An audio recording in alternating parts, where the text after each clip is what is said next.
Okay, welcome to, as you can see, week 10. And I've got 10B down there simply because week 10 is about singles. Now, during the singles play, which you may have already watched if you watched them in the right order, singles play, we had a singles match for women, which was Laura and Jane, and we had a singles match for men, which was for Peter and Wes. So we went over singles play, which is serve, return, how to score, how to make accurate calls, how to change sides, anything you can imagine to do. When we did the women's singles, which was taped first, we actually talked about warm-up process, which is very important. Talked about, too, on how you don't always have to play a regular match. It doesn't have to be a match that is scored, or have to play full sets, or full games, or full matches, or full points or something. You can just go and play recreational, just hit the ball. But what we're talking about right now are called the do's and don'ts of tennis, which we have that down right there. Some things that are mentioned as etiquette, and I have a whole etiquette sheet in there that kind of talks about etiquette and sportsmanship. Things that have to do with playing tennis, period. Whether it's playing as a match or a game or for fun or recreation, there's certain things that you always want to adhere to. And that's why they're called the do's and don'ts of tennis. So if you watched from the very first, you saw that when we got out there and played, that they just started warming up with just 3 balls. They didn't have a ton of balls out on the court. So usually one person or the other brings a can of balls and they share the balls. And then what will happen is that person will take it back, and then the next time they play, the other person. You do try to play with new balls because new balls have a better bounce. Older balls are balls that get wet or that have been really used, or some of the fuzz has been really run down on them. Those really need to go to a donation or your dog or something of that sort, because they're not going to have lively enough bounce to play with, and so you're not going to have a true hit on everything because of the way the balls are made. But you want something with a pretty good bounce so that you can kind of count on it having a true bounce to you. So they opened the can of balls when they came, and I believe that Jane was the one who had the balls to start with. And again, they have 3, and they split them up between the 2 of them, and they always kind of keep track of the balls. And also the balls come with the same number. So when you open up a can and it's pins, or it's got a W on it for Wilson, or Dunlop brand, or whatever that you have, they'll have all the same numbers. So they'll have all a number 1 on them, or all number 2, or number 3, or number 4. It's been a long time since I have seen anything that numbers that are anything past 4. When they first started doing this, they had numbers that went all the way up, and the reason why they did this is they thought it would be easy to assign the balls to a certain court. So court 1 was playing, so they got balls with the number 1 on them.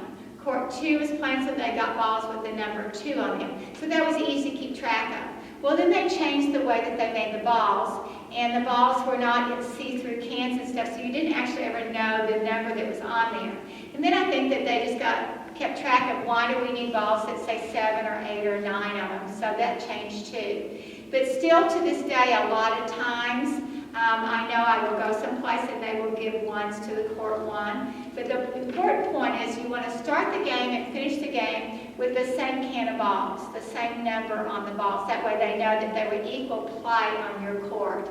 Now I'm just throwing out a trivia question, not the question, a statement that to kind of know what's going on. In professional matches, they change the balls every 6 games. So after 6 games are played, they change the ball. So you get new cans of balls, not just 1 can, but new cans. So every 6 games, they get 9 new cans of balls. 9. Remember that number, 9.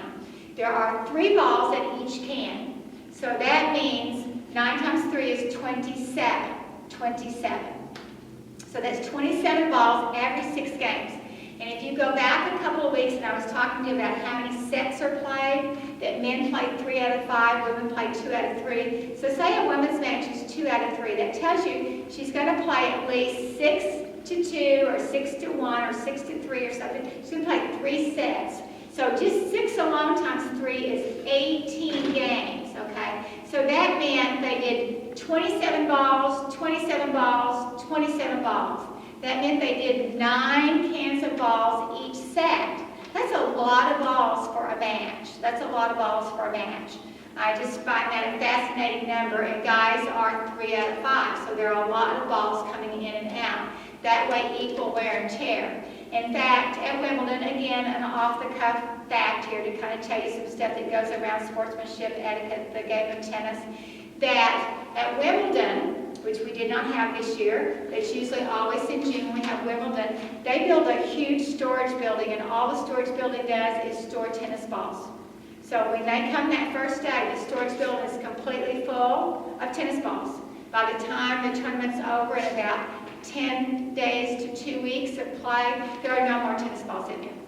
So that's how many balls are continually out all the time. And they give them away to animal shelters, they give them away to elementary school kids, they give them away to nursing homes to use for walkers, they give them away to centers that needs things going under table legs, stuff like that. So all the balls are donated for a good purpose, plus the number of balls that are signed or autographed by the famous players, so things of that sort. But again, I was going back to the fact that you need to share on the balls. Next time you would be the one that brings the new balls and vice versa. And that you have 3 balls on your person when you warm up. And you'll see that we have what's called compatible or friendly warm up. So in friendly warm up, you say, hey, are you ready to warm up? It usually takes about 10 minutes, give or take. You usually start up close with the little mini tennis or the half volleys is what's first that you start off with, and kind of just hit the ball. You're working on footwork, getting yourself going, bending your knees, kind of seeing what's going on with the wind or the sun or something, and you're just kind of getting the lay of the land here. You're just kind of warming yourself up. It's kind of like after you did your stretches and your warm-up stuff that you did, so that you are ready to go. That's what you're looking at doing. Okay? And then once you do that, then you start saying, okay, let's go back now. Let's go back to the baseline, so we go back. And we're going to practice hitting our ground strokes. And maybe hit a few lobs as we go along. Ground strokes and lobs, warming up those deep strokes. Maybe a little bit across court, maybe a little bit down the line. But we're not overly hitting them hard. We're not trying to smash them. We're not trying to make the person we're playing, our opponent, our partner, run over there, and then run over there, and then run over there. We're not trying to hit shots to take them out of. We're trying to just be kind of compatible as we start. This is our warm-up to get it going. Yes, you can see if you think that they have a weaker backhand, or if you see that maybe they're not stepping really good one side. You can see that stuff, but you don't make a big point of it, because that's part of the sportsmanship of the game, is trying not to overhit or make them chase balls or run or something of that sort. You try to keep it in the spirit of the game. And then usually someone will say, I need to practice on my volleys. And so they come up closer to the net, closer to where the service box area is, which we've designated that as volleys and half volleys.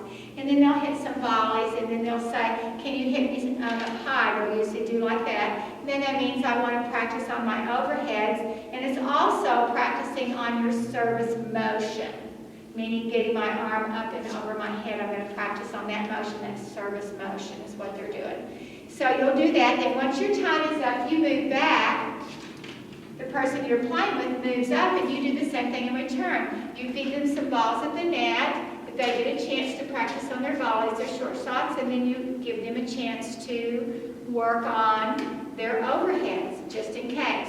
Now, if you go back all the way to the lob section, I told you there's not really a reason to hit a short lob. This doesn't make a difference. Every now and then you will hit a short lob, but the play of the games is overheads or attacks or offensive on short lobs. But while you're warming up, you're just giving yourself that motion to try. And then usually the last couple of minutes of the warm-up, then we start serving. And the same thing on serves. You don't want to just blast the serves. You want to get the service motion going, warmed up, so that you can be more consistent during the game. So those are like information on do's and don'ts and things we want to work about. This particular quiz is not very long, and it's just true false, but these are the things you need to know. Also, we talked about distractions during that singles play at that time, about how if a ball rolls across the court. So if this was a tennis ball and I was over here getting ready to play and it came across from the other court over here, that would be a distraction. And so then therefore, when it goes across, and then we have to pick it up and get it back, then I would want to start that point over again. So I get to reserve with 2 serves, not just 1, 2 serves, and start the whole point over again. Say the ball runs behind me, back here, and I don't know it's behind me, my opponent or the person I'm playing can call what's called a lat.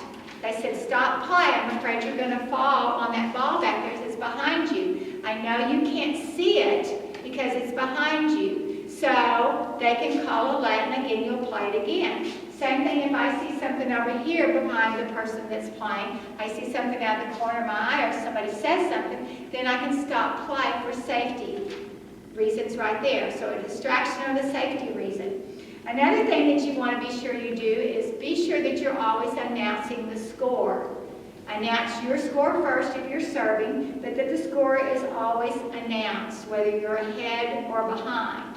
That's something that's very important too, because you don't want hurt feelings or misunderstandings if you're not calling the score and someone else perceives it to be differently.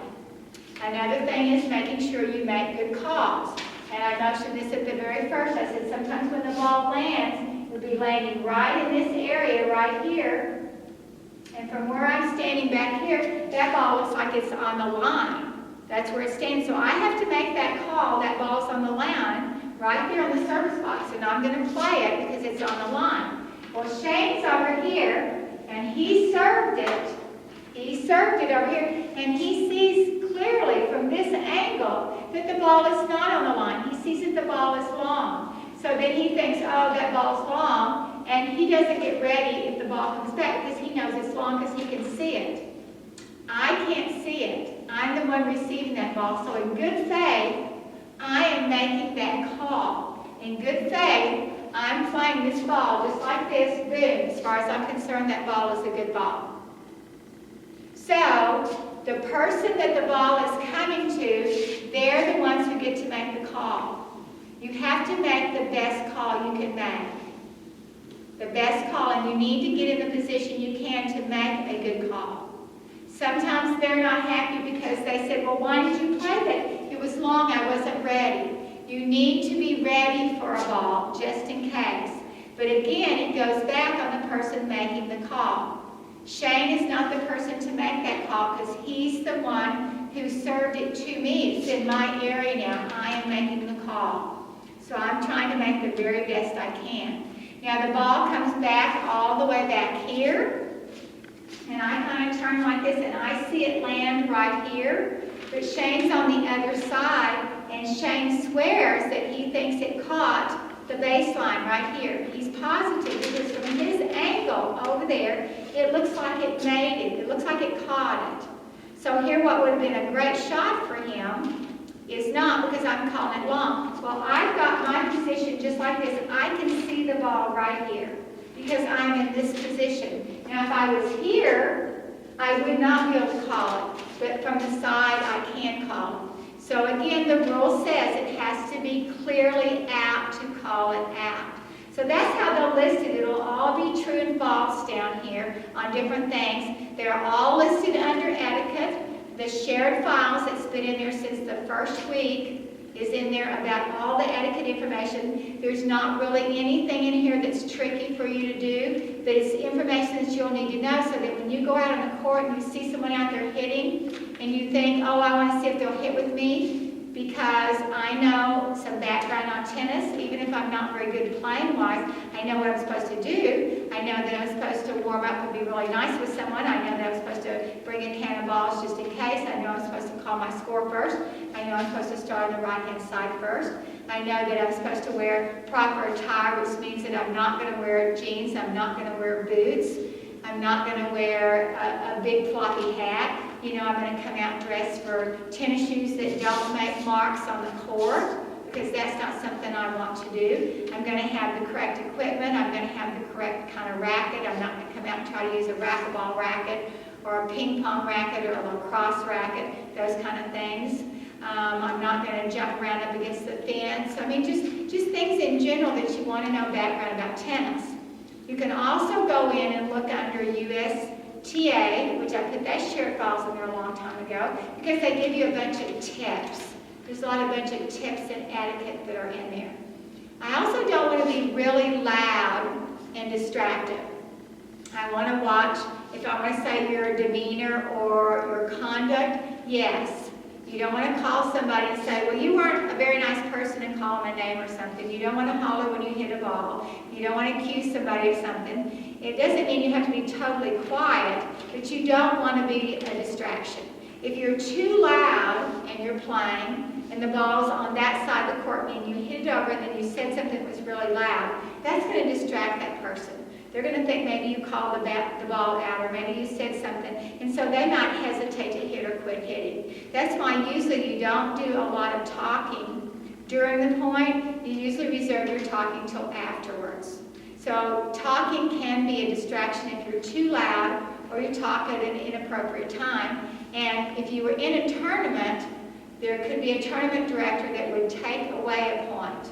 So we have tournament directors that sanction tournaments, and they're there to either overrule a call, help make calls if for some reason you don't feel like that the calls are being made correct, to make a rule interpretation. Maybe something happened and you said, I don't think that rule is correct. They're there for rule interpretations.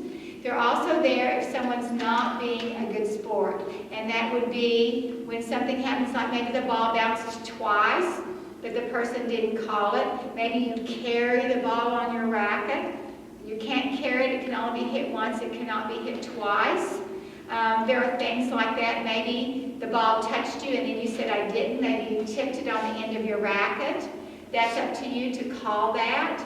So you need to be honest when you're making calls. So there's all kinds of interpretations. But if you hit the ball, even if it's something like you're talking when you hit it, goes, oh my gosh, I can't believe I did that. Well, then the other person stops playing. You were talking during their shot, so you disrupted them. It's kind of like a fake out thing. There are so many sports that you can't do that in because you're deliberately distracting somebody from play. So that's what this do's and don'ts section about. This is our first quiz during week 10, so be sure you watch the video first, and then you go in. You're only going to have 20 minutes to take it, not 30 minutes like the midterm, which should not make any difference whatsoever doing that because it's really, really easy to do. You only get one attempt to do it. We do have a second quiz, and so these help supplement the midterm test and the finals test. The second quiz is going to be 2 weeks before finals, and it's going to be on a tiebreaker, which is when you tie 6 games to 6 games. And I have a sheet already on file if you want to look at that ahead on tiebreaker information. It's a little confusing. You're going to have to go over it 2 or 3 times, and you're going to have to practice the tiebreaker, but it is a quiz on tiebreaker. In between all this time for terminology and everything, you might be looking at our little word search or our word vocabulary or our crossword puzzle that's shaped like a tennis racket or the small puzzle. You may be looking at all of those because those are each worth, those 5, which can be done anytime between now when classes started to final week. Those are each worth 8 points. You finish those, complete those, and turn those in. They are worth 8 points each. So that's an extra 40 points from just filling out on your own time when you know the definition of the terminology or remember it, a little word search thing. They're very easy to do, and they're all about tennis. And I think there's also some stuff on USTA about them. So if you have any questions before you take the test, or the quiz, before you take the quiz, be sure that you email me because you do have all week to do it. It's a short one. It's the do's and don'ts for week 10. Take it after you watch the video in case there's some more information you have. Next week we'll be going on to leagues, tournaments, fun play, anything of that sort, and we'll be involving a little bit more of our matches, so you'll get to see people in match play a little bit more. We'll talk about fun play, which would be no ad scoring, and a little bit about pro sets. So thank you very much for today, and good luck on your quiz.